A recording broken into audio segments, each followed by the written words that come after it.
खैरिए देवगण, असुरराज मूरा को ब्रह्मदेव का आशीर्वाद प्राप्त है। आप में से कोई भी इन्हें पराजित नहीं कर पाएगा।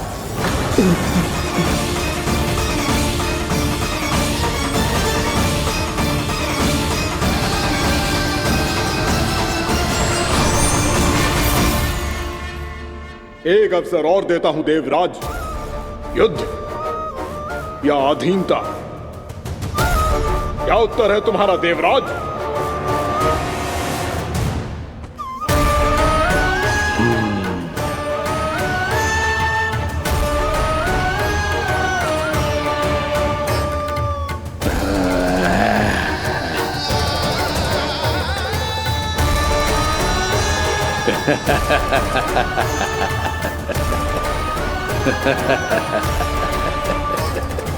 इंद्र और सभी देवताओं ने मूरा के आतंक में आके उससे भयभीत होके अपना सिंहासन छोड़ दियो। अब मूरा स्वर्ग का अधिपति बन गयो और शीघ्र ही उसने अन्य सभी असुरों को स्वर्ग में निवास करने के लिए आमंत्रित कर दियो। और इस प्रकार से वो धीरे धीरे तीनों लोकों का सम्राट बन गयो। उसे किसी ने रोका नहीं मैया? ना लल्ला, इतना साहस किसी में था ही ना। और फिर जे निश्चित करने के लिए कि भविष्य में किसी और असुर की मृत्यु ना हो, वो यमराज पे भी विजय प्राप्त करने के लिए यमलोक की ओर प्रस्थान कर दियो। वो तो अपने आप को और सभी असुरों को अमर बनाना चाहता था। पर देवता और यमराज भी उसकी ये योजना समझ गए थे। इसीलिए उसके आने से पहले ही सारे देवताओं ने श्री नारायण से सहायता के लिए गुहार लगाई। अब केवल आप ही कुछ कर सकते हैं प्रभु। अभी तो मूरा केवल त्रिलोक का स्वामी है, और यदि उसने यमलोक भी जीत लिया तो वो जीवन को ही नियंत्रित नहीं करेगा प्रभु, वो मृत्यु का भी स्वामी हो जाएगा। ऐसे में पहले सृष्टि का संतुलन तो नष्ट होगा प्रभु, और फिर स्वयं सृष्टि ही नष्ट हो जाएगी। ऐसा नहीं होगा यमदेव, नियति ऐसा होने ही नहीं देगी। विधि रचेगी खेल और मैं बनूंगा माध्यम। असुर राज मूरा का सामना मैं करूंगा। बस आप मुझे चुनौती देने के लिए उसे तैयार कर लीजिए, चाहे उसके लिए आपको साम दाम दंड भेद कोई भी उपाय क्यों ना अपनाना पड़े।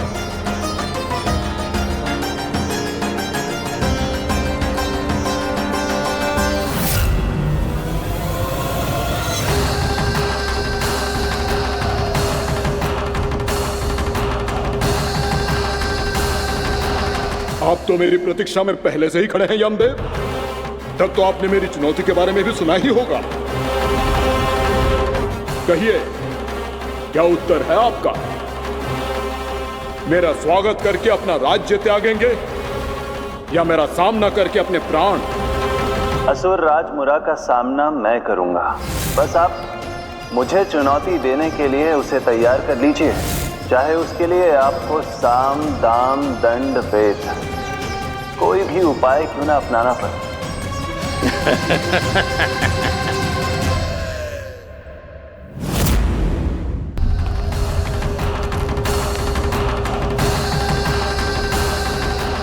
आप तो मेरी प्रतीक्षा में पहले से ही खड़े हैं यमदेव। तब तो आपने मेरी चुनौती के बारे में भी सुना ही होगा। कहिए, क्या उत्तर है आपका? मेरा स्वागत करके अपना राज्य त्यागेंगे या मेरा सामना करके अपने प्राण? हे असुर श्रेष्ठ, मैं आपकी अधीनता स्वीकार करने के लिए तैयार हूं। बस एक विनती है मेरी। शर्त को विनती का नाम देकर पहलाना चाहते हो मुझे यमराज?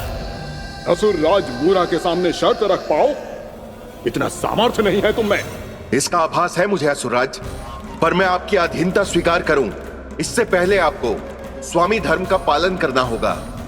मेरे पुराने स्वामी के क्रोध से मेरी रक्षा करनी होगी आपको। कौन है तुम्हारा पुराना स्वामी? भगवान श्री नारायण। और छोटी माँ मूरासुर को तो श्री नारायण से भी रक्षा का वरदान प्राप्त था ना। यही तो श्री नारायण की लीला थी बलराम।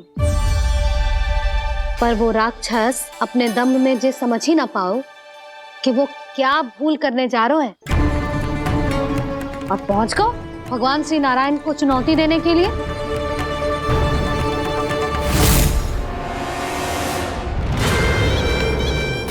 वहीं ठहर जाओ असुर राज मुरा।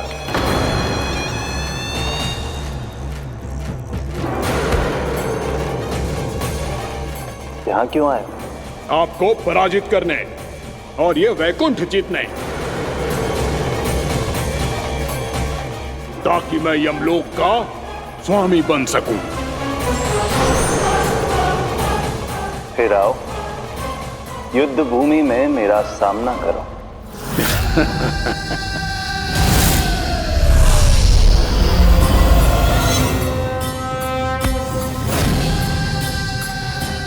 ये नहीं जानते कि इनसे ना हारने का वरदान तो मैं पहले ही प्राप्त कर चुका हूं, इसलिए युद्ध ठीक से आरंभ हो पाए उससे पहले ही इन्हें जीत लूंगा मैं।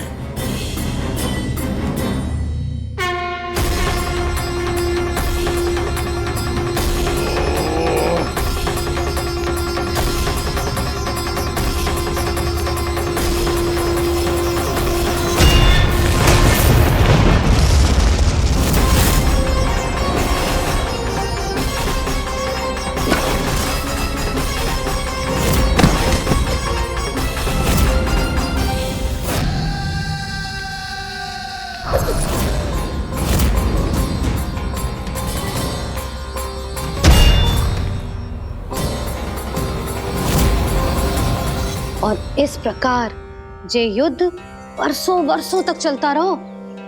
दोनों योद्धा पूरे ब्रह्मांड में अनेक अस्त्रों शस्त्रों के साथ युद्ध करते रहे।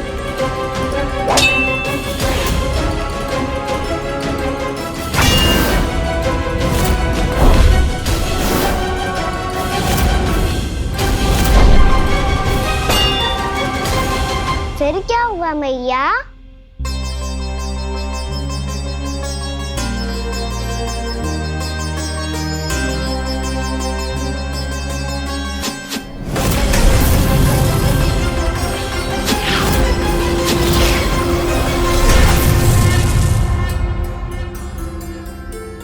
उस युद्ध को कभी समाप्त हुआ हो, पर कैसे? शीघ्र ही वो राक्षस थक गौ लल्ला।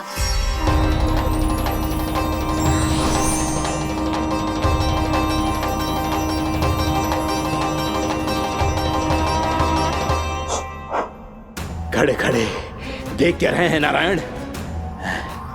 आक्रमण कीजिए, वध कर दीजिए मेरा।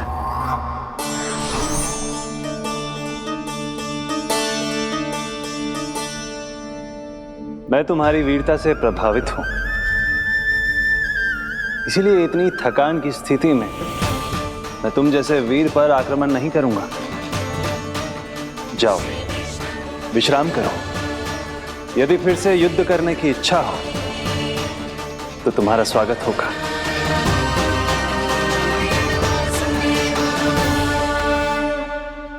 जे कह के श्री नारायण बद्रिका आश्रम चले गए और वहां हिमवत नाम की एक कंदरा में ध्यान लगा के बैठ गए। उधर वो राक्षस विश्राम करने लगो। अनेकों दिन बीत गए और अब वो राक्षस मूरा फिर से स्वस्थ होके बलवान हो गया था। उसने अपनी सारी शक्ति फिर से प्राप्त कर ली थी। श्री नारायण ने उस पर दया करी थी, पर वो फिर से श्री नारायण को छलने को तैयार होगा।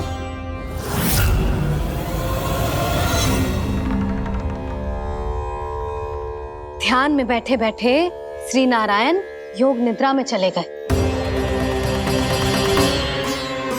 पर दुष्ट मूरा इसी अवसर का लाभ उठा के उनकी कंदरा में घुस आयो, ताकि वो सोते हुए श्री नारायण पे आक्रमण कर सके।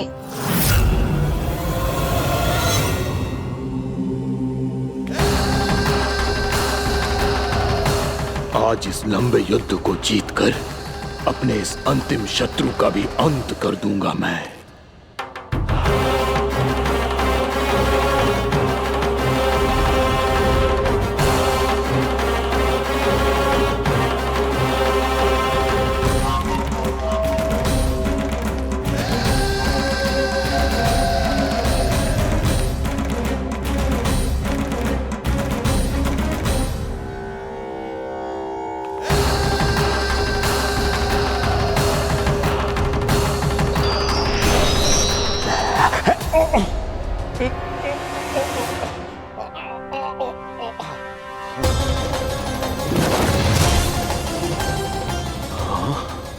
दुष्ट राक्षस, प्रभु ने तुझ पर दया की, तुझे संभलने का अवसर दिया। तू इन्हीं पर ही छल से वार करने चला है।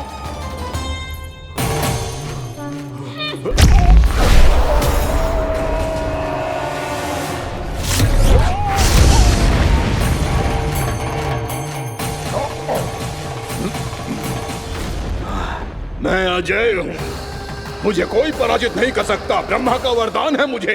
तूने नारायण से अपराजय होने का वरदान मांगा था मूर्ख। उनकी शक्ति से नहीं, ध्यान से देख, मैं तेरी मृत्यु हूँ, मृत्यु।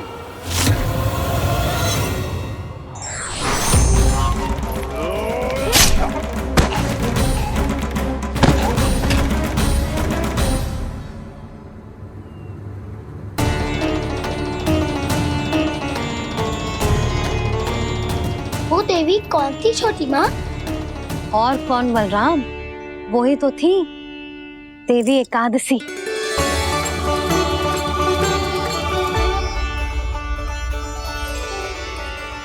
मुझे क्षमा कीजिए प्रभु, आपकी आज्ञा के बिना ही युद्ध करके आपके शत्रु को मृत्यु के घाट उतार दिया। क्षमा नहीं, आपकी तो प्रशंसा होनी चाहिए देवी।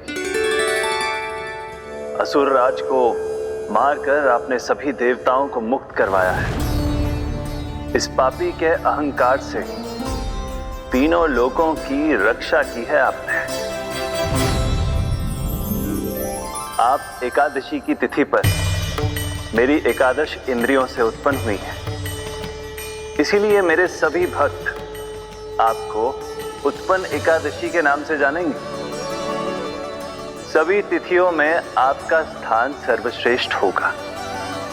जिस तरह आपने राक्षस के आक्रमण से मेरी रक्षा की है, उसी प्रकार एकादशी के दिन व्रत करके जो भी भक्त आपकी कथा सुनेगा, मैं स्वयं उसकी रक्षा करूंगा। जो आपकी पूजा करेगा, उसे मेरी विशेष कृपा प्राप्त होगी और उसके साथ साथ उसे मिलेगा धन, सिद्धि और मोक्ष।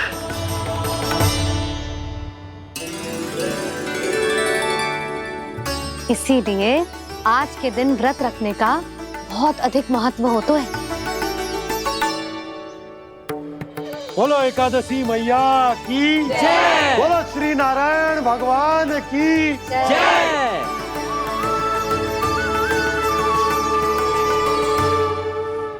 प्रभु की कृपा से एकादशी का महत्व भी पता चल गो और मेरा व्रत भी सफल होगा। अभी नहीं भूला राम, एकादशी का व्रत पूरी तरह तभी सफल होता है जब द्वादशी के दिन उसे पूरा किया जाता है।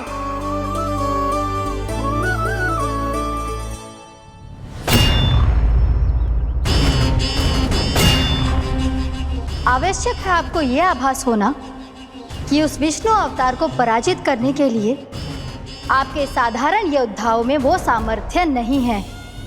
वो विष्णु अवतार कुछ अधिक ही असाधारण है।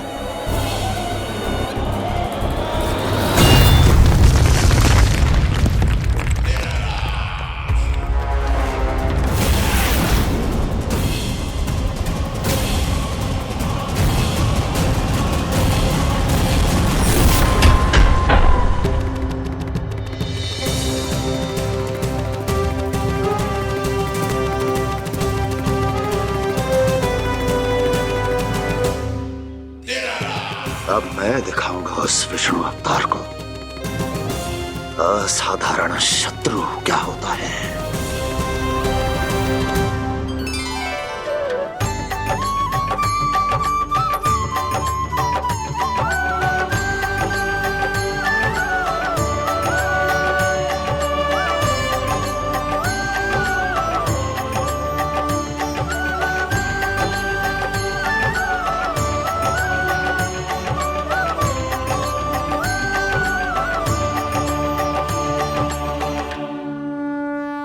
मामा अधीर हो रहे हैं, पर मैया ने मुझे अभी तक बाहर जाने की आज्ञा नहीं दी है। अभी उन्हें किसी और राक्षस को यहाँ भेजने से रोकने के लिए मुझे ही कुछ करना होगा।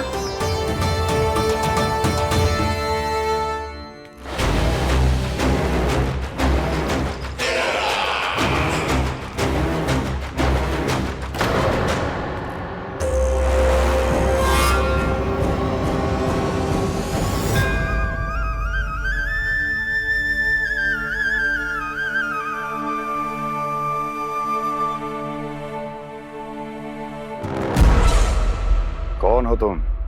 बचपन से ही मुझे मारने का सपना देख रहे हैं, फिर मुझे ही नहीं पहचानते।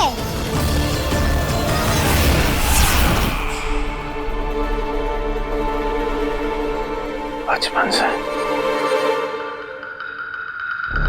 विष्णु अवतार। कोई गाना बुलाता है तो कोई मुरलीधर पुकारता है, कोई माखन चोर कहता है, कोई कहता है चिच्चोर।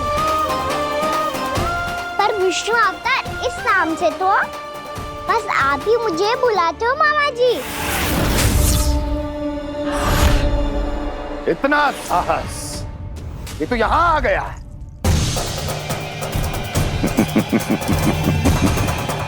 यहाँ आ तो गया तू विष्णु अवतार, किंतु यहाँ से जीवित नहीं जाएगा। तेरे शीश को तेरे धड़ से अलग कर दूंगा मैं।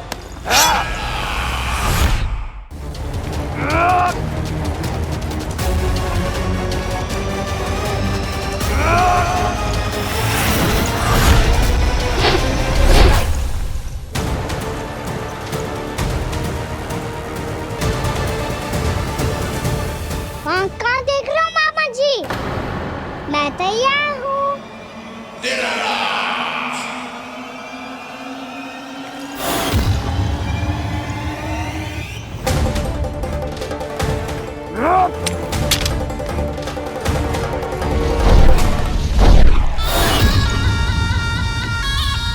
मामा जी, आप सदैव इसी तरह क्रोध में रहते हो क्या?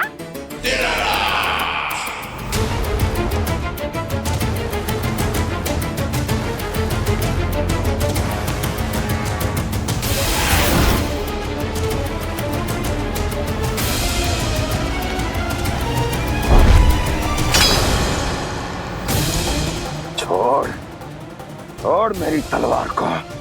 छोड़ो तो तब जब पकड़ा हूँ।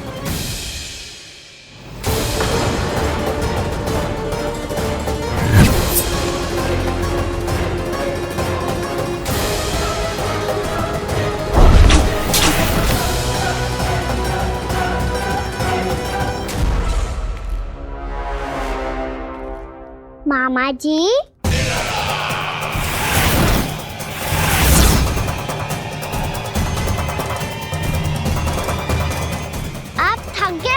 थोड़ा विश्राम कर लो।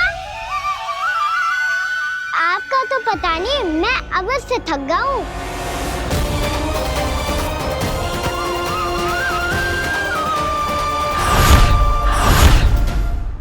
मेरे सिंहासन पर बैठने का तू साहस?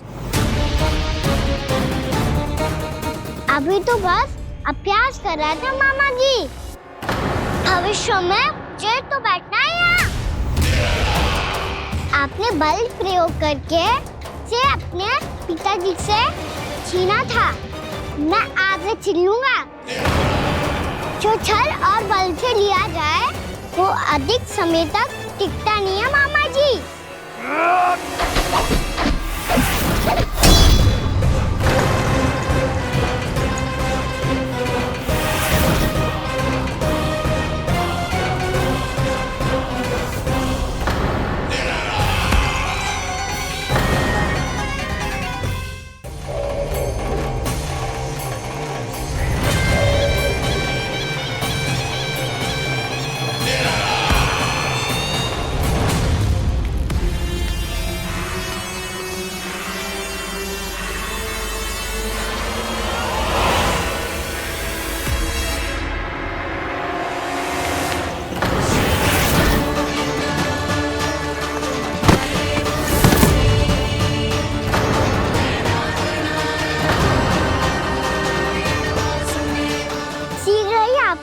सिंहासन छोड़ना होगा।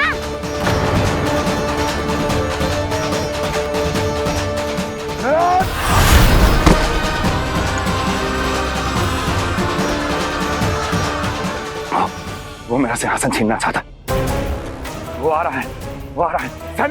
सैनिकों, दुर्जन, बंद कर दो सभी द्वार और घरों के, सब के सब। इसकी हर संभावना पर इतना कड़ा पहरा बिठा दो कि ना तो कोई महल के भीतर आ सके, ना कोई बाहर जा सके। मुझे महल की चप्पे चप्पे की सूचना चाहिए। जाओ।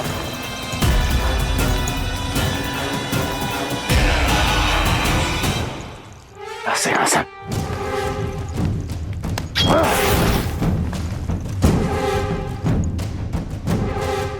अब आ, दुष्ट मायावी, ए छलिया विष्णु अवतार, मैं कंस तेरी प्रतीक्षा कर रहा हूं। देखता हूं मेरे सिंहासन पर कैसे बैठता है तू। मुझे तो बस कुछ समय चाहिए था, वो मिल गया। अब करते रहिए आप प्रतीक्षा।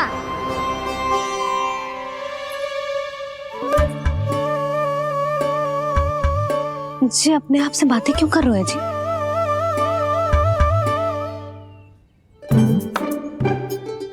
आप मुस्कुरा क्यों रहे हो? ना कचू ना। बताओ क्यों मुस्कुरा रहे हो? तुम ही पर गए हैं जी। जब तुम व्रत करती हो तो तुम भी ऐसा ही करती हो। इसी प्रकार भूख अधिक लगने पर अपना ध्यान भटकाने के लिए स्वयं से ही बड़बड़ाती रहती। होगा। आपको तो बस मेरा उपहास उड़ाने के लिए बहाना चाहिए।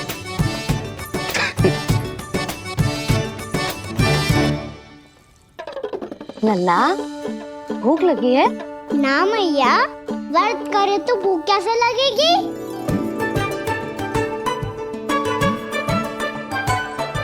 यदि लगी हो तो छोटे बालकों को थोड़ी बहुत भूल चूक क्षमा होती है।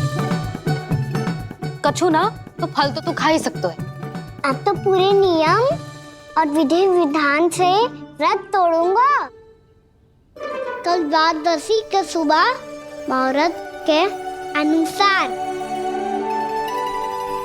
ठीक।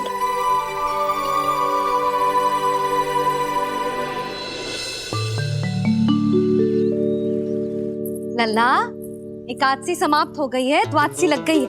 अब तू व्रत तोड़ सकते है। भोजन कर ले। ले।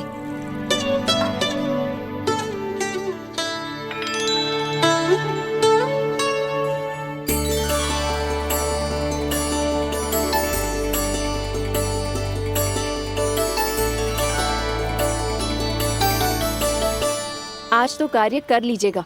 मैं ना चाहती कि सब गांव वाले फिर से आपका उपहास उड़ाएं। अरे, इसी क्षण कार्य आरंभ करना आवश्यक ना है। कुछ खा तो लो। कल भी पूरे दिन व्रत में रहे, अब तो कुछ खा लो। ना, अभी बिल्कुल भूख ना है। और हाँ भगवान, तुम्हें चिंता करने की आवश्यकता नहीं है। आज मैं किसी को भी 2 शब्द कहने का अवसर नहीं दूंगा। अरे, कुछ खाओगे पियोगे नहीं तो कैसे रहोगे?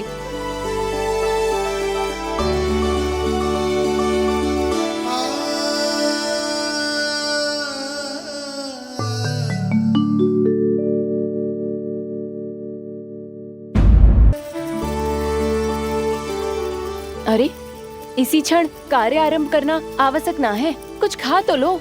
ना, अभी बिल्कुल भूख ना है। और हाँ भगवान, तुम्हें चिंता करने की आवश्यकता नहीं है। आज मैं किसी को भी 2 शब्द कहने का अवसर नहीं दूंगा।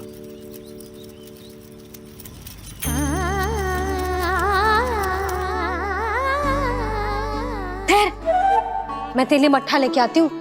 व्रत के बाद पीने से पेट ठंडा रहता है। रुक।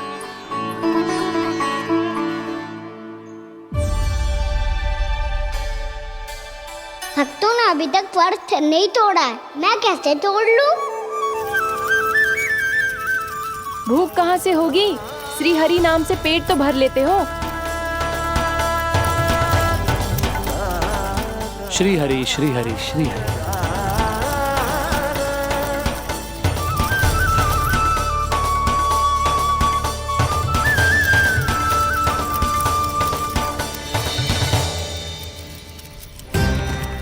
हरि हरि प्रभु हरि, हरि हरि प्रभु हरि, हरि हरि प्रभु हरि, हरि हरि प्रभु हरि। कल से अन्न का एक दाना ना गो है पेट में। अब क्या व्रत तुड़वाने भी आपके प्रभु ही आएंगे? अब क्या व्रत तुड़वाने भी आपके प्रभु ही आएंगे? मैया,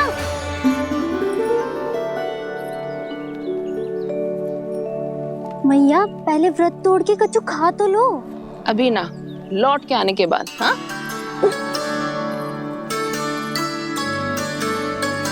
बलराम, ठहरो पुत्र, पहले कुछ खा लो। व्रत तोड़ना आवश्यक होता है।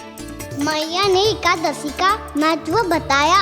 लगता है मुझे सबको द्वादशी पर व्रत तोड़ने समाप्त करने का महत्व बताना होगा। हरि हरि हरि हरि हरि, मेरे हरि।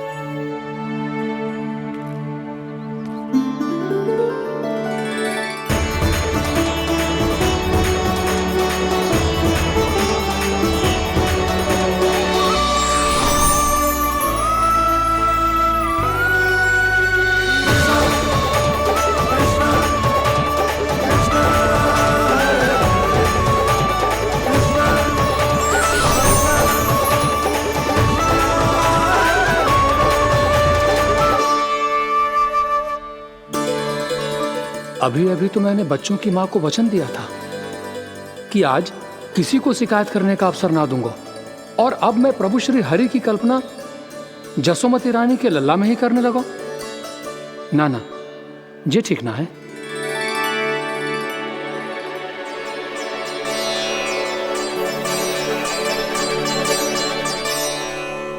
ठीक ही तो है, बिल्कुल सही पहचाना है आपने।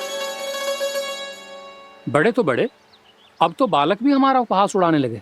मैं आपका उपहास नहीं उड़ाने आया, मैं तो आपके एकादशी के व्रत को पूरा कराने आया हूँ।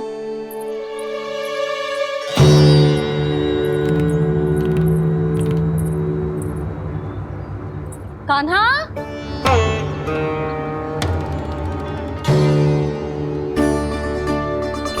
तो ये रे आपकी छड़ी और ये रे मेरी पीठ। सेक बिना तापर तोड़। आज तो इसकी पीठ सेक के रहूंगी मैं। मैया घर पे भूखी मुझे ढूंढ रही होगी। लो, आज द्वादशी के दिन पहले प्रहर में भोजन करके अपना एकादशी का व्रत पूरा करो आप। धन्यवाद राजकुमार, पर अभी हमें भूख नहीं है। बहुत सारा काम पड़ा है, और अभी थोड़ी ही देर में शंकरी बहन भी अपनी मटकी लेने आती होंगी।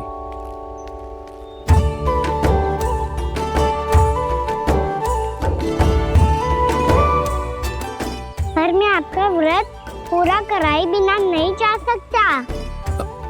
भला क्यों? भक्त भूखा रहे और भगवान खा ले, ऐसा हो सकता है भला?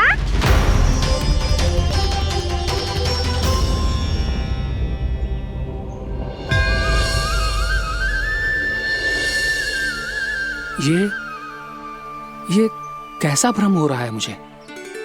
मुझे लगता है अपना काम करना चाहिए। द्वादशी के पहले प्रहर में व्रत पूरा करना बहुत आवश्यक होता है, ना तो एकादशी का व्रत भी पूरा ना मानो जाता। इतनी सारी ज्ञान की बातें तुम्हें कैसे पता है लल्ला?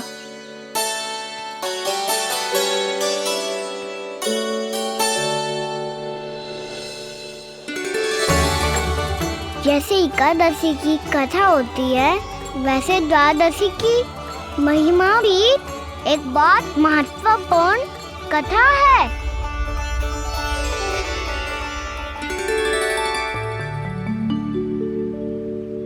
कैसी कथा? बिल्कुल सही समय पे आई हो आप।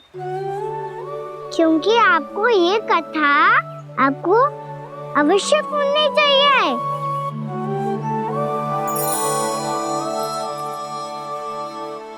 मुझे क्यों? पहले सुन तो लियो, फिर स्वयं ही पता चल जाएगा।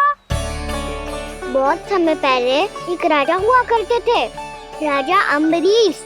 भगवान श्री हरि के बहुत बड़े भक्त थे।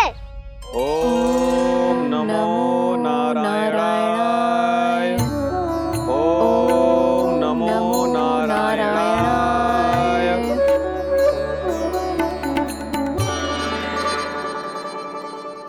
नेक पुण्य के काम करते थे वो। अपनी पत्नी के साथ हरि का नाम जपते रहते थे। उन्होंने 12 माह एकादशी का व्रत करो निर्जल पास किया, और जब उनकी 12वीं एकादशी का व्रत द्वादशी के दिन तोड़ने का समय हुआ, तभी महर्षि दुर्वासा अपने 100 शिष्यों के साथ उनके महल में पधारे।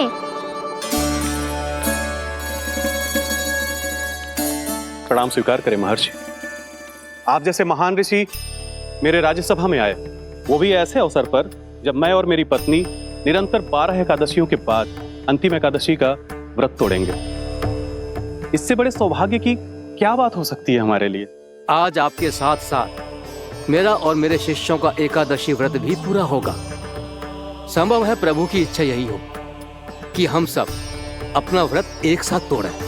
ये तो अत्यधिक प्रसन्नता की बात है महर्षि। तो फिर ठीक है, हम सब यात्रा से थके हैं। व्रत तोड़ने से पहले हम स्नान करना चाहते हैं। जैसी आपकी इच्छा महर्षि। जब तक आप लोग लौटेंगे तब तक आपके सारे प्रबंध यहाँ हो चुके होंगे।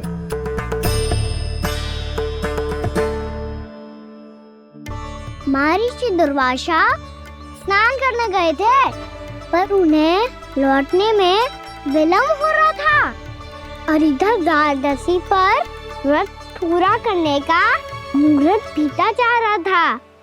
महाराज अम्बरीश बड़ी विरगता के साथ महर्षि दुर्वासा के लौटने की प्रतीक्षा कर रहे थे। महाराज, व्रत तोड़ने का मुहूर्त बीता जा रहा है। बस कुछ ही समय बचा है। महर्षि और उनके शिष्यों को लौटने में न जाने कितना समय लग जाएगा। मेरा सुझाव है कि आप मुहूर्त समाप्त होने से पहले व्रत अवश्य तोड़ लें। गुरुदेव, हमने महर्षि दुर्वासा को वचन दिया है कि जब तक वो लौटेंगे नहीं तब तक हम व्रत नहीं तोड़ेंगे। इसीलिए मैं उनके लौटने के बाद ही भोजन ग्रहण करूंगा। पर महाराज, मुहूर्त यदि बीत गया और समय रहते हो नहीं आए तो महाराज आपका व्रत पूरा नहीं होगा। महाराज, आपको उसका फल नहीं मिलेगा। महाराज, 12 एकादशियों का व्रत व्यर्थ चला जाएगा। किंतु गुरुदेव, यदि मैंने भोजन कर लिया तो ये तो अतिथियों का अपमान होगा। आप उचित कह रहे हैं महाराज। भोजन के लिए उनकी प्रतीक्षा अवश्य कीजिए महाराज। पर मुहूर्त रहते हुए एक तुलसी का पत्ता और जल ग्रहण कर लीजिए। इससे आपका व्रत भी पूरा हो जाएगा और अतिथि का मान भी रह जाएगा। आपका सुझाव अच्छा है गुरुदेव।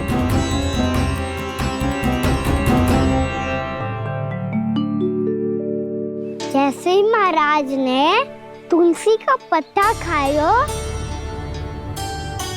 वैसे ही महर्षि दुर्वासा लौट आए।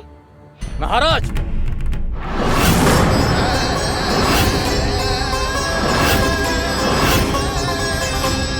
महाराज को उपास तोड़ते देखते बहुत क्रोधित हो गए।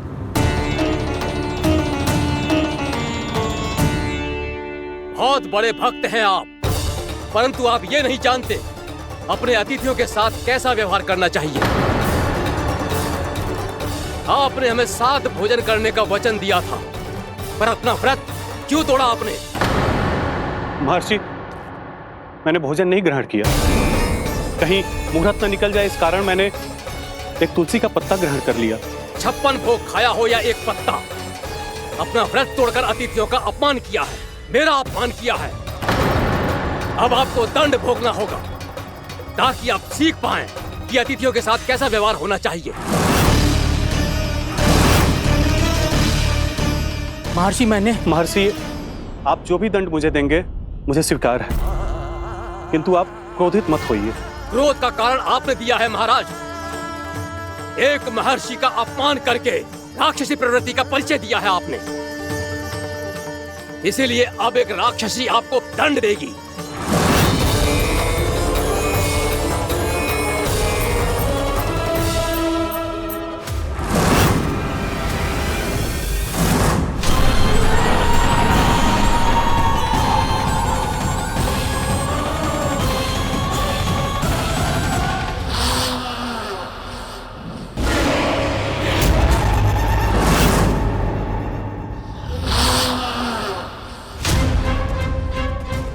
हे प्रभु, यदि मैंने सच में महर्षि का अपमान करने की भूल की हो तो मैं उसका परिणाम भोगने के लिए प्रस्तुत हूं। ओम नमो नारायणाय, ओम नमो नारायणाय नमः।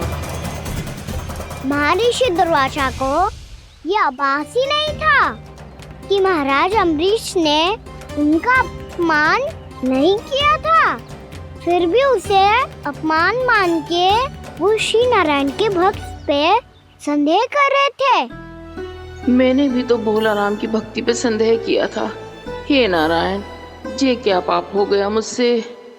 संदेह किसी अपमान से कम ना हो तो, और भगवान सब सह सकते हैं, पर उनके प्रिय भक्तों का अपमान सहन ना कर सकते, इसीलिए उन्होंने हस्तक्षेप करने का निर्णय लिया।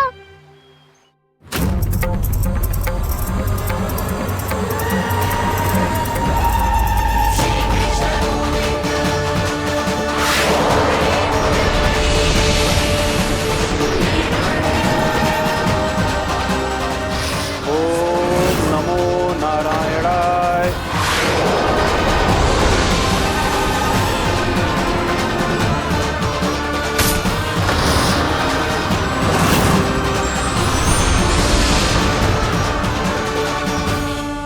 और फिर भगवान का वो सुदर्शन चक्र महर्षि दुर्वासा के पीछे पड़ गया। ये चक्र तो मेरी ओर बढ़ रहा है। ओम नमो नारायणाय। ये कैसे संभव हो सकता है? कोई रोको इसे, कोई रोको इसे।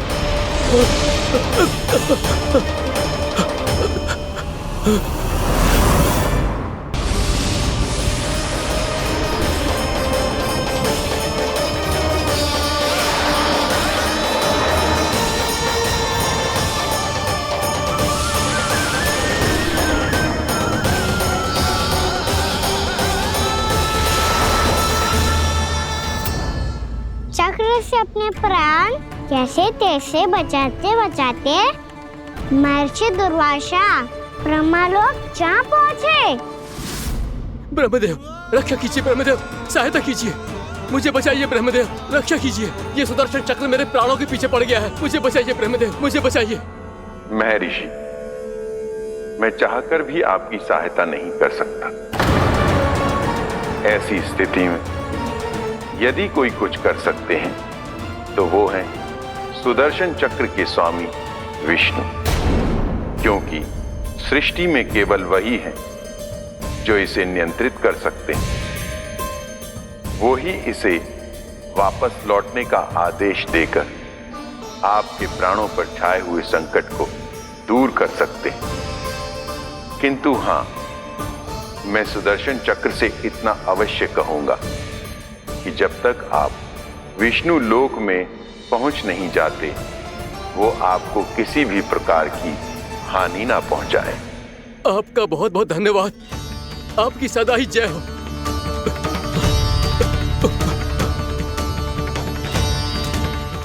फिर क्या था?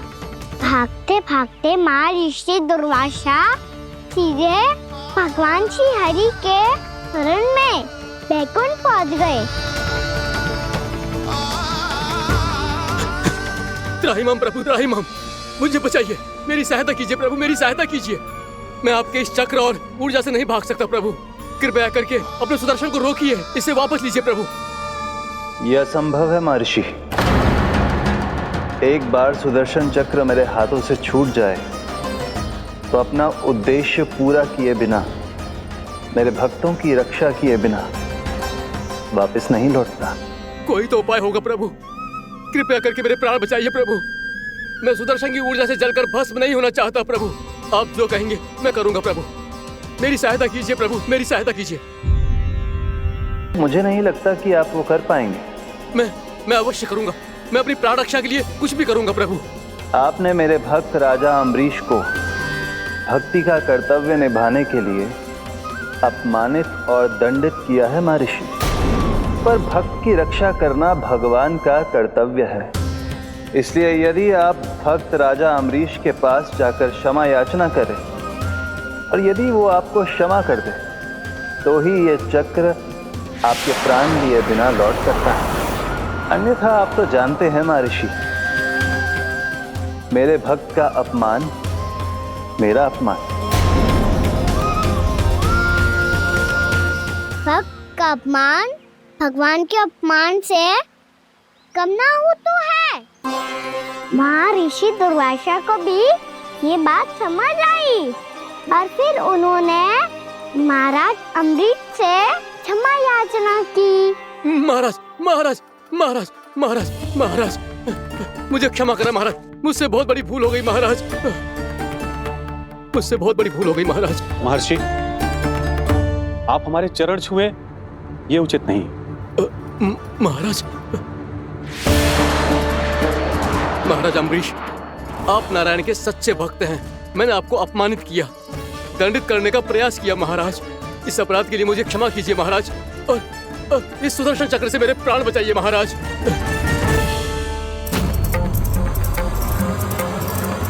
हे महान सुदर्शन, यदि महर्षि के लिए मेरे हृदय में अभी भी वही सम्मान और प्रेम हो जो इनके प्रथम आगमन पे था, तो कृपया आप अपने धाम वापस लौट जाइए।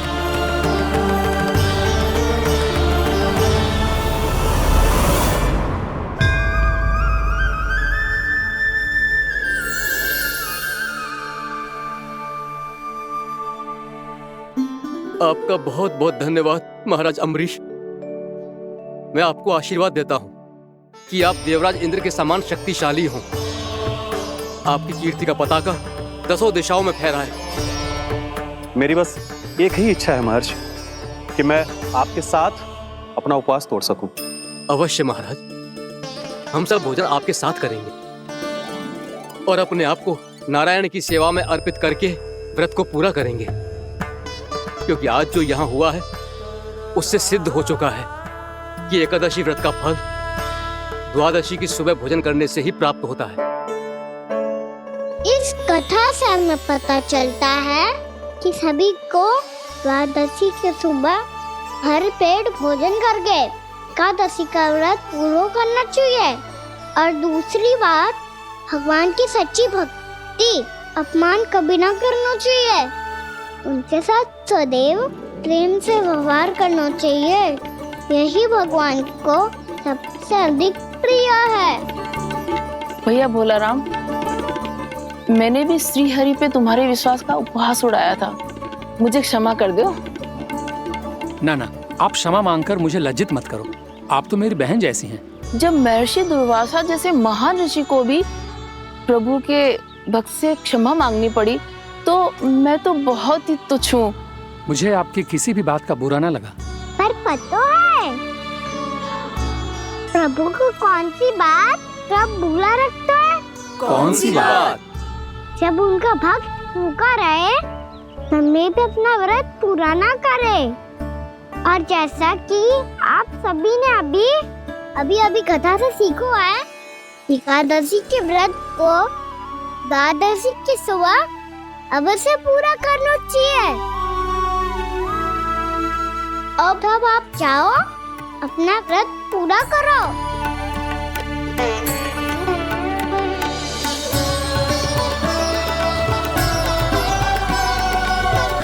मैं आपके लिए जल लेके आती हूँ।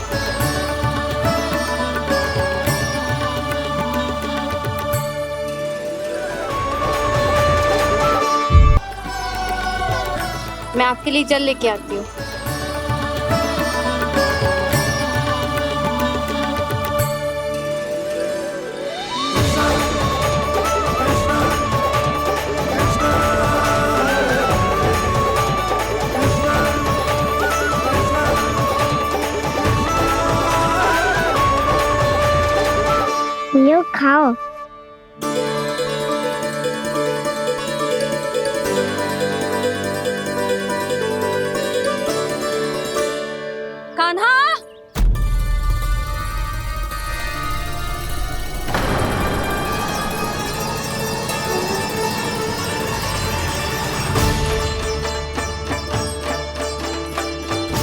बोलो काका, सिगरेट छुपा लो मुझे, मैया आ रही है, बहुत क्रोध में लगती है।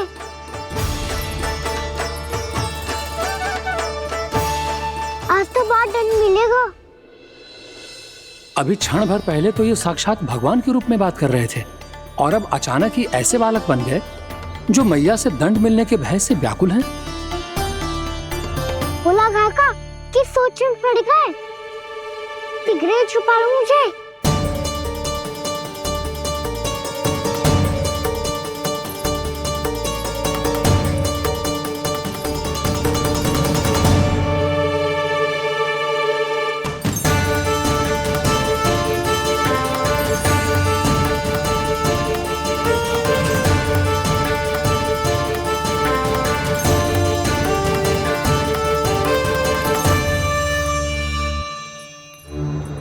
भोलानाथ जी, कान्हा को देखो है क्या?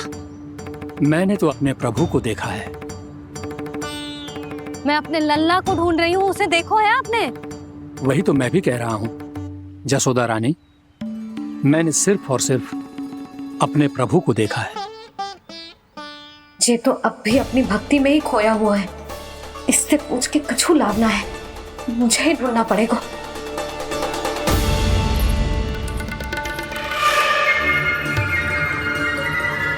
बच गए। शंकरी मौसी, कान्हा को देखो है क्या कहीं?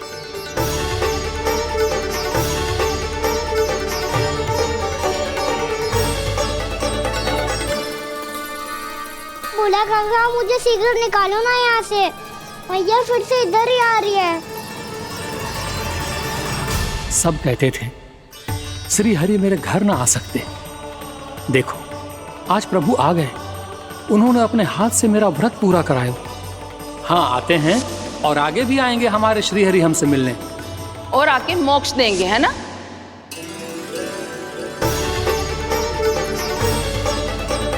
सिगरेट निकालो ना भोला काका, मैया आ रही है। मैं ना निकालूं? मेरा अर्थ है मैं निकालूंगा, अवश्य निकालूंगा, पर तब तक नहीं निकालूंगा जब तक आप मेरी सारी बातें मान नहीं लेते हैं। कौन सी बात? प्रभु, मुझे मोक्ष प्रदान कर दीजिए प्रभु। तथास्तु। ना ना ना ना प्रभु, मेरे साथ साथ मेरे परिवार को भी मोक्ष दे दीजिए। तथास्तु।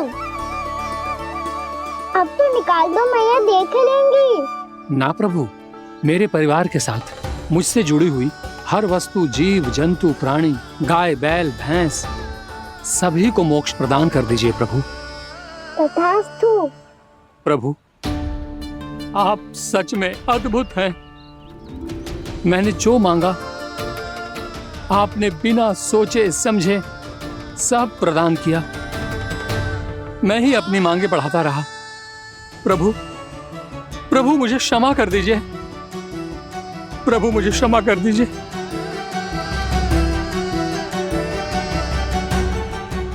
आइए प्रभु।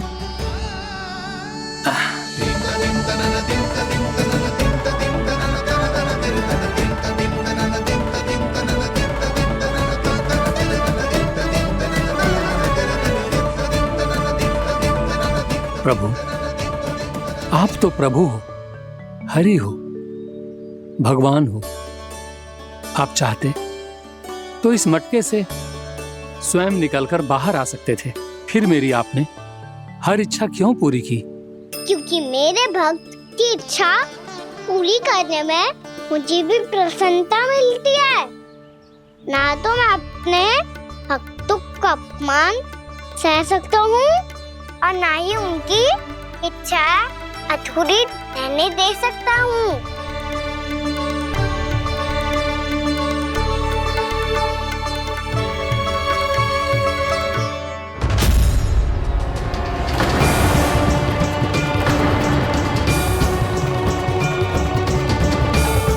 क्या कही थी तूने? हाँ, कि तू फिर से छल ना करेगा।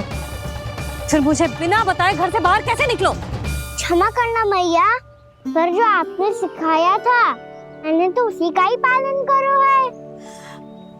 फिर से चतुराई कर रहे हो है ना?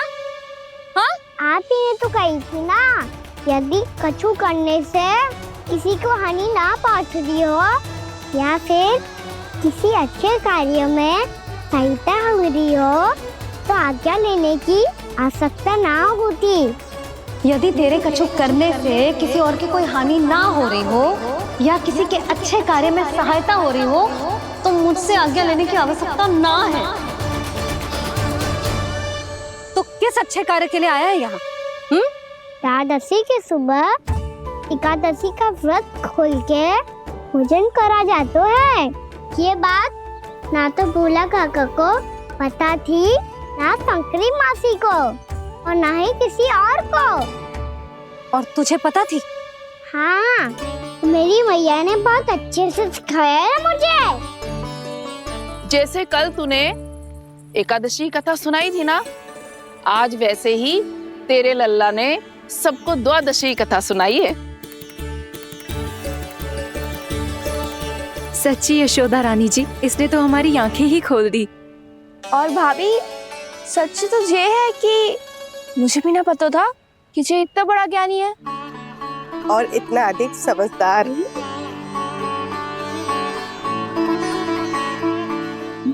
द्वादशी की कथा? वो तो मैंने इसे कभी सुना ही ना है। फिर इसे कैसे पता थी? रानी जी, जो स्वयं भगवान हैं, भला उन्हें कैसे कुछ नहीं पता होगा। मैंने तो इन्हें पहचान लिया। और हाँ, आप सब लोग भी इन्हें अपने अंतर मन की आंखों से देखिए, हो सकता है इन्हें पहचान पाएं। ये कोई और नहीं है, श्री नारायण है, मेरे श्री हरि, मेरे प्रभु। जय श्री हरि।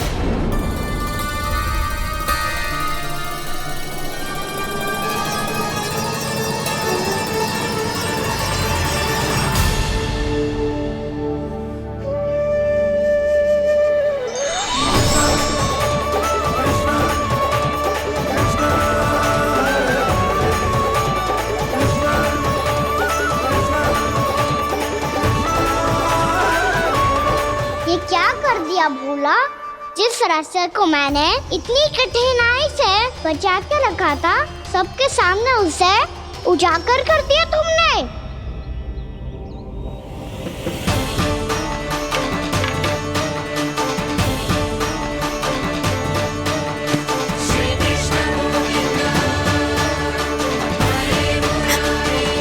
नारायण, नारायण, श्री नारायण।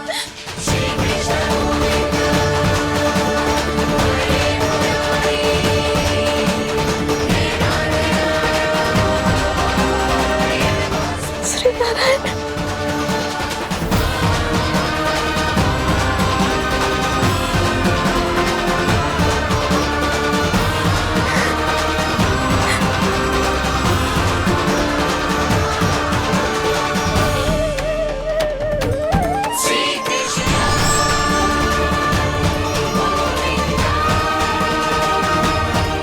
श्री नारायण प्रभु।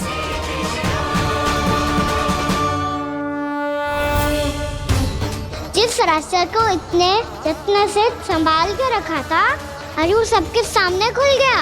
और तो और मेरा भेद मैया को भी पता चल गया। बाबा सब कहते रहे पर मैंने एक न मानी। सबने कही थी कि आप भगवान हैं, पर मैं मूर्ख आपको पहचान ही ना पाई। कितनी अभागी हूं मैं।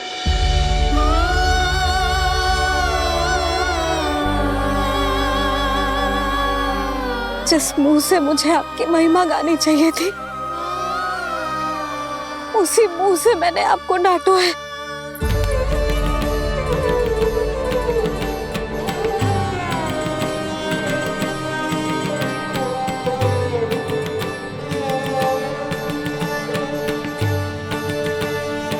जिन हाथों से मुझे आपके चरण छूने चाहिए थे, उन हाथों से मैंने आपके कान पकड़े।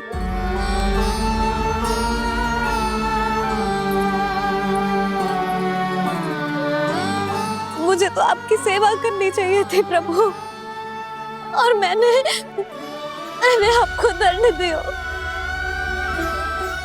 आपको घर से बांध दिया।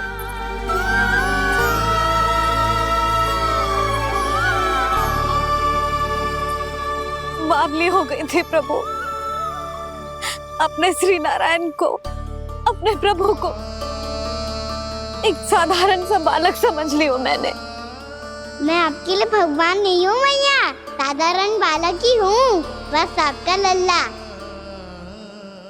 बुद्धि भ्रष्ट हो गई थी, भूल पर भूल करती चली गई। आज भी आपके पीछे पीछे छड़ी लेकर दौड़ी चली आई।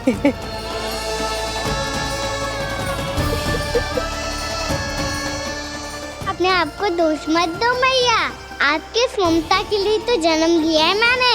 हमारा से मन बदलने मत दो, मेरे लिए वही पुरानी भैया बनी रहो आप, और मुझे रहने दो आपका वही नटखट लल्ला। मुझे क्षमा कर दो प्रभु, मुझे क्षमा कर दो।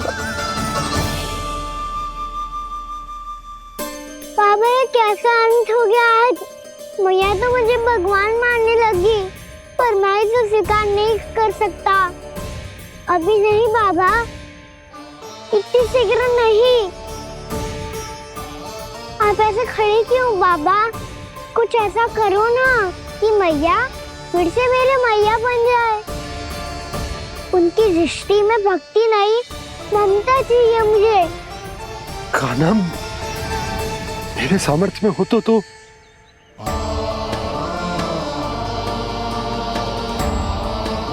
दाऊ, आप तो बड़े भाई हो, अपने छोटे भाई की सहायता करो ना, जिससे मैया सब कुछ भूल जाए। मैं क्या कर सकता हूँ कान्हा? कोई तो सहायता करो मेरी।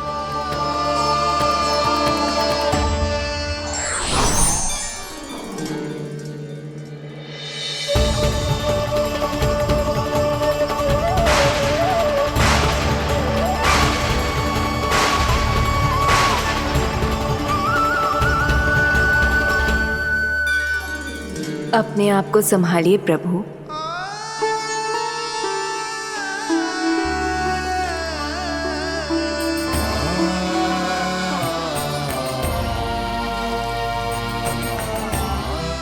देखो ये क्या हो गया, भैया को सब पता चल गया। अभी तो मुझे मैया की ममता का शौक पूरी तरह मिला ही नहीं था। योग माया,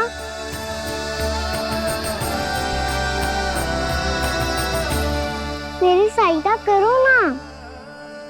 कितनी अद्भुत है ममता की शक्ति। भगवान को भी एक साधारण बालक बना देती है। बालक की बना रहना चाहता हूँ मैं, नहीं चाहता दिव्य होना, नहीं चाहता भगवान बनना। बस मैया की गोद में रहकर ममता की रस से सेम को भी घनो चाहता हूँ। इनकी डांट फटकार का सुख पाना चाहता हूँ। कुछ भी करे योग माया, पर इन सबको भुला दो मेरा सत्य।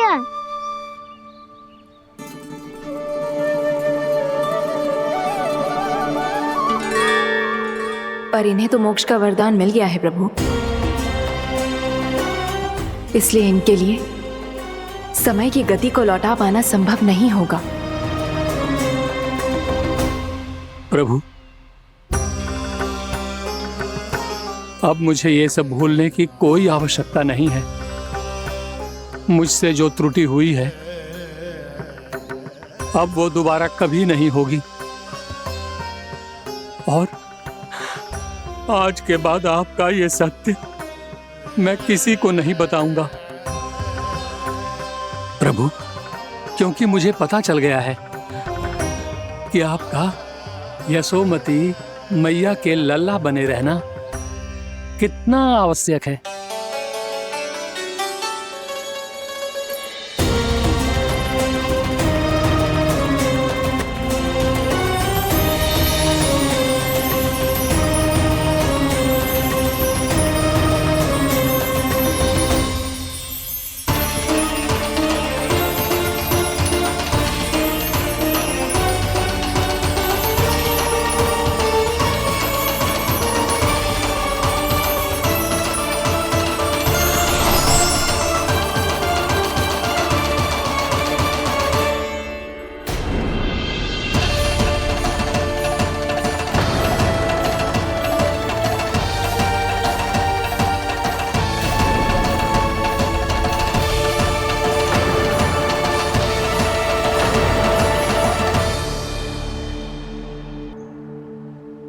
आपकी छड़ी।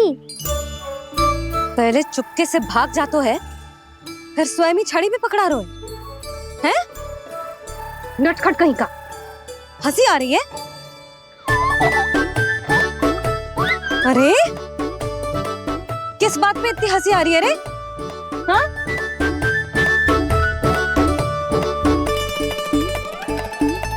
आपकी लीला अद्भुत है प्रभु, और अद्भुत है आपका मैया के प्रति प्रेम। हंसी ना है मैया, ये तो प्रसन्नता है, अपने मैया से मिल जाने की प्रसन्नता। अच्छा, ढूंढ मैं तुझे रही हूँ और तू कह रहे हो कि मैं मिल गई तुझे? तू घर चल लल्ला, अच्छे से पिटाई करूंगी तेरी।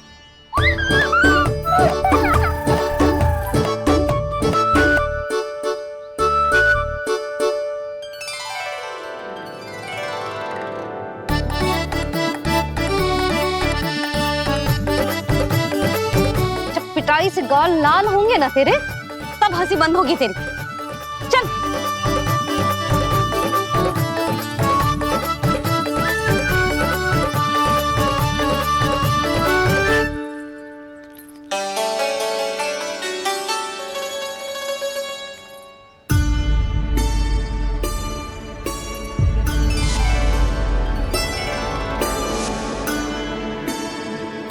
लगता है भैया की और चतन स्मृति वापस आ रही है।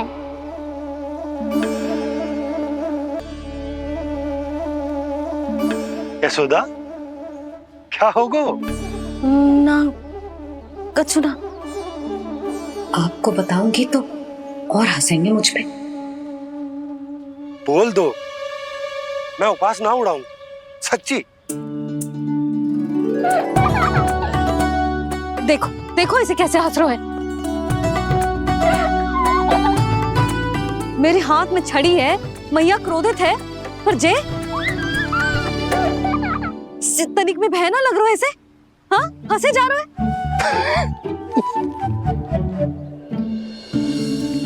दोनों बाबा लल्ला एक जैसे हो। चल तू, चल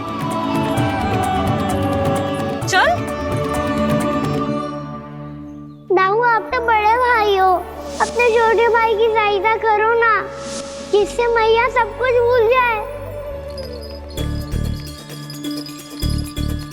सुबल, तू कच्चू खा क्यों ना रहो है? व्रत ही करना था तो बलराम के जैसे कल कर ले। तो कल तो एकादशी भी थी। खाना के बिना कछु करने का मेरा मन ही ना कर। तो बात तो सच्ची है, उसके बिना गोचारण भी ऐसा लगता है जैसे कितना भारी कार्य है, व्यवस्था में करना पड़ता है। सही कह रहे हो तुम दोनों। मैं तो गोपालक भी इसलिए बना था ताकि कान्हा के संग खेलने को मिल जाए। बलराम तो हमारा सगा कम और मुख्य अधिक है।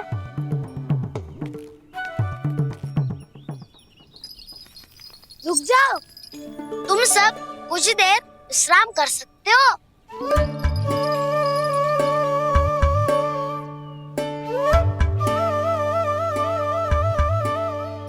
तू बोल।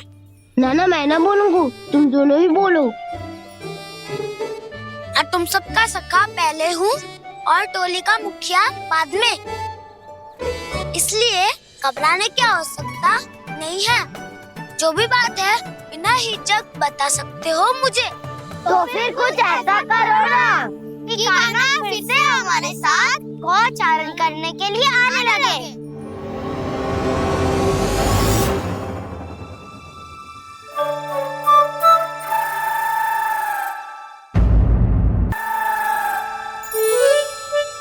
बिना कछु बताए भाग गओ। ये भी ना सोचा तेरे बिना मैया बाबा व्रत कैसे तोड़ेंगे। देखो देखो अभी भी हंस रहा है। क्या होगा वैसे? रुक, प्रसाद लेके आती हूँ। क्षमा कर दो मैया, पर जैसा आपके लिए मैं हूँ वैसे ही मेरे लिए मेरे भक्त, इसीलिए भोला राम का व्रत तोड़वाने जाना आवश्यक था।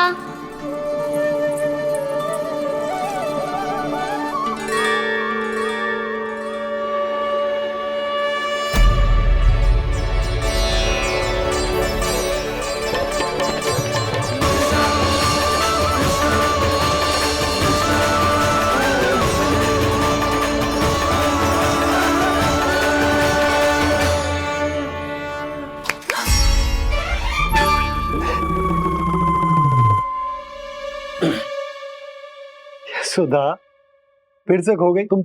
अरे कौन से स्वप्न लोक में चली जाती हो तुम बार बार? हमें भी बताओ।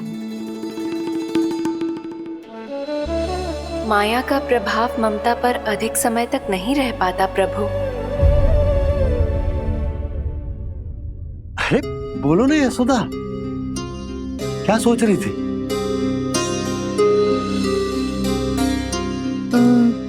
मैंने ना श्री नारायण को देखो है। हाँ तो वो तो मैं भी देख रहा हूँ, यही तो है हमारे सामने। ये वाले ना, तो मैंने साक्षात श्री नारायण को देखो है, वो भी अपने कान्हा के भीतर देखो। कान्हा के भीतर? कान्हा मुंह खोल के दिखा, दिखा मैया को।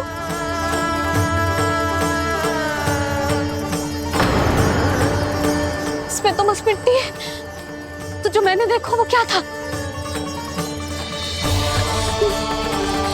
स्वप्न था मेरा या कोई भ्रम हुआ था? हाँ लल्ला, इससे पहले कि मैया मेरे सत्य समझ जाए, मुझे स्थिति को संभालना होगा। मुझे क्षमा कर दो मैया, आपको दुखी करो मैंने, पर मैं सच्ची कह रहा था, मैं मिट्टी ना खाई, बस तू देवी का प्रसाद ही खाया था। आप कहोगे तो आगे से ना खाऊंगा, सच्ची।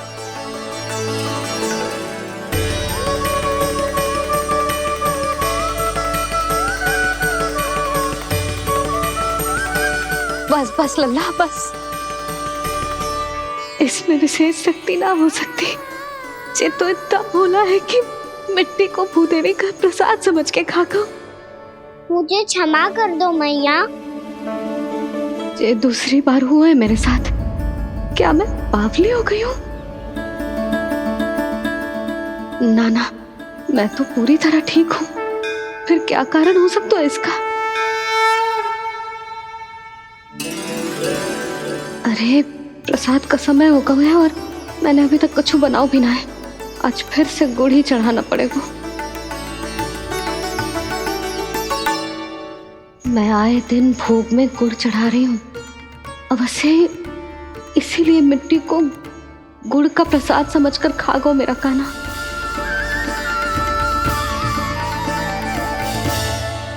मैं समझ गई लल्ला, वो अकेले बैठ के मिट्टी क्यों खा रहा था। चल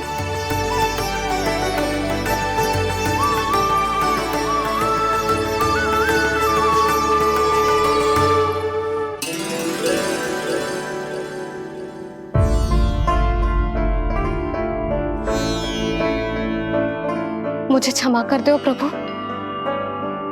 अपनी ममता में लल्ला की आवश्यकता को सबसे अधिक महत्व दे रही थी मैं। इसी कारण से आपकी भक्ति में भूल चूक हो गई। पर आप तो साक्षी हो, मेरे मन के भीतर आपकी श्रद्धा और भक्ति में कुछ कमी ना है।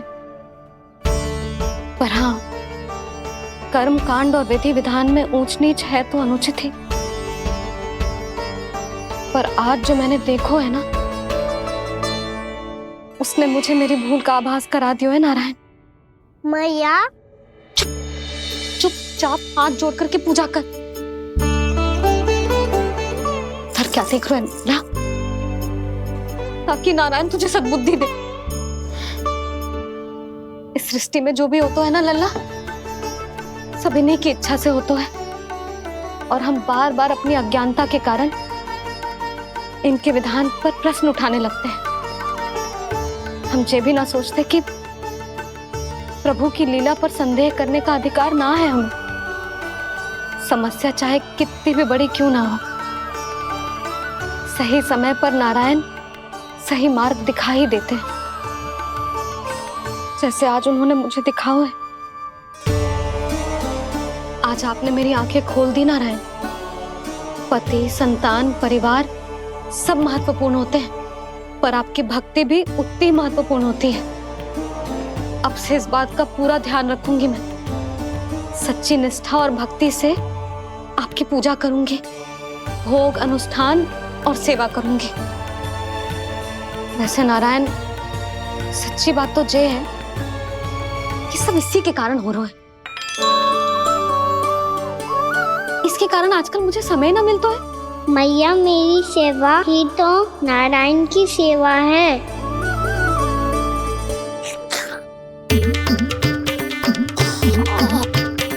मुस्कुरा क्यों रहे रे? हाथ जोड़ प्रार्थना कर कि नारायण तुझे भी सही समय पर सही मार्ग दिखाएं, ताकि तुझे मिट्टी वाली भूल दोबारा ना दोहराए। हाथ जोड़। आपको मुझे भी सही मार्ग दिखाना होगा प्रभु।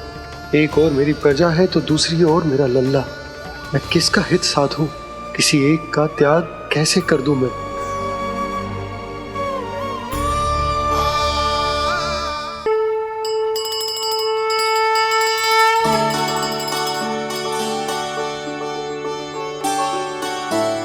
मैया, प्रसाद दो ना। क्यों? मिट्टी ना खानी? नहीं। लल्ला, आज के बाद मिट्टी को गुड़ समझने की भूल मत करियो। समझ आई?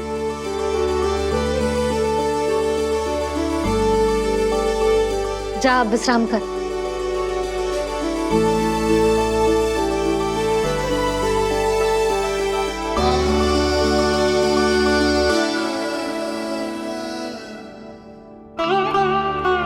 आप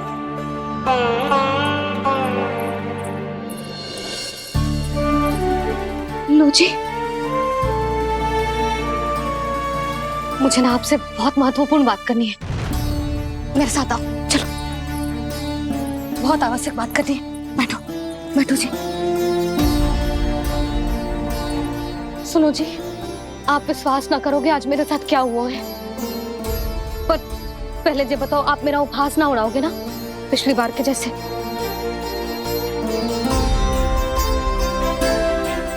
मैंने ना कान्हा के मुंह में फिर से ब्रह्मांड देखो है। आप ऐसे क्या देख रहे हो? सच्ची में देखो है। और इतना ही ना, मैंने तो ये भी देखो कि श्री नारायण गोकुल में हर स्थान पे है। जहां देखो वही नारायण। ये तो इसी बात का संकेत है यशोदा के आज गोकुल वासियों को नारायण के आशीर्वाद और सहायता की आवश्यकता है। इसका क्या अर्थ है? और आप इतनी चिंता में क्यों लग रहे हो? उस व्यापारी ने हमारे गोकुल वासियों के साथ छल किया है यशोदा। जानबूझकर उसने सभी को लोग के जाल में फंसायो, और ये सब उसने किया है किसी और के लिए। किसके लिए? बताओ जी, किसके लिए? कंस के लिए। कंस के लिए।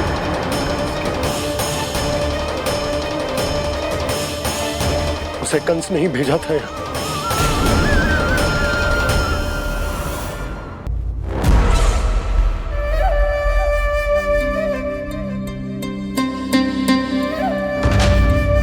क्या देख रहे हो? तुम इसके योग्य हो परमानंद। अपनी बुद्धिमत्ता, चतुराई और कुशलता से तुमने इसे अर्जित किया है। महाराज की जय हो। महारानी प्राप्ति महारानी हस्ती।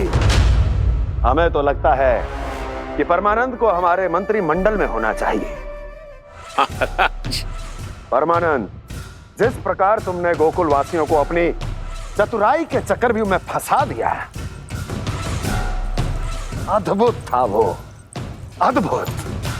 आप बस आज्ञा दीजिए महाराज, ये सेवक पालन करेगा। आज गोकुल आपके चरणों के नीचे आ गया है। कुछ ही समय में पूरा संसार आपके पैरों तले होगा।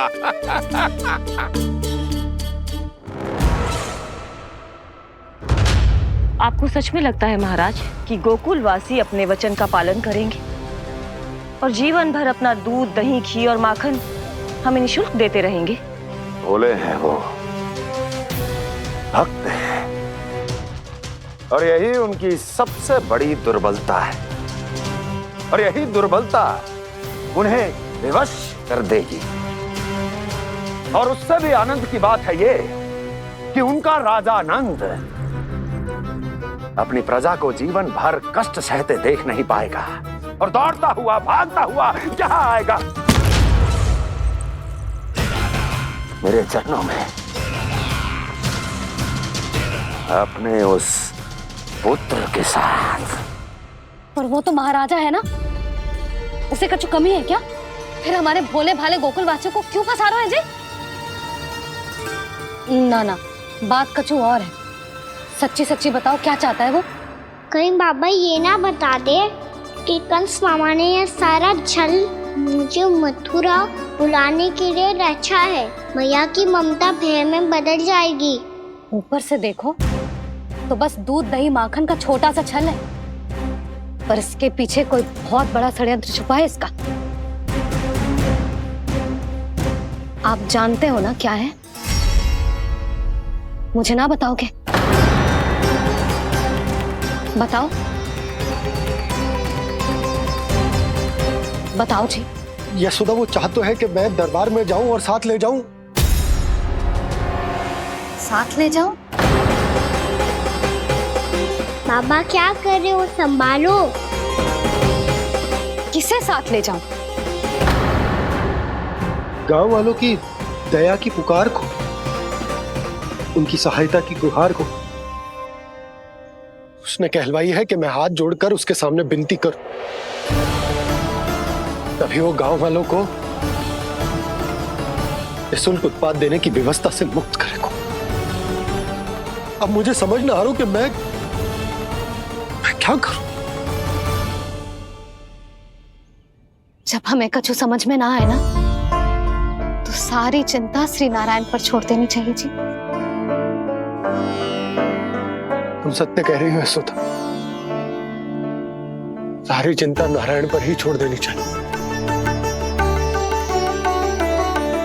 अब वही मार्ग दिखाएंगे।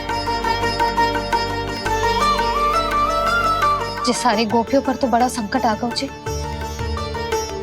अब तो इनका मन भी करेगा तो हिचक के बारे मेरे पास ना आएंगी।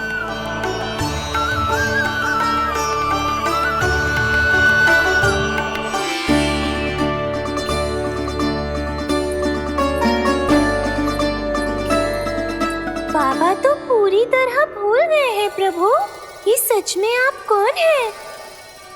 हाँ मुरली, इस समय मैं उनके लिए केवल उनका लल्ला हूँ। पर आपके पास उन्हें इस चिंता से मुक्त करने का उपाय है प्रभु, है ना?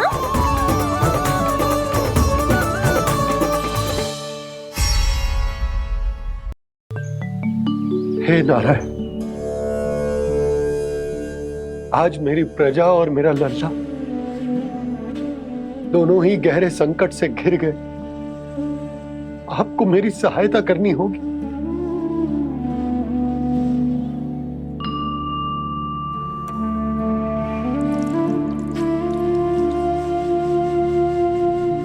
प्रभु, पिता होने का कर्तव्य मुझे एक दिशा में धकेल रहे है तो राजा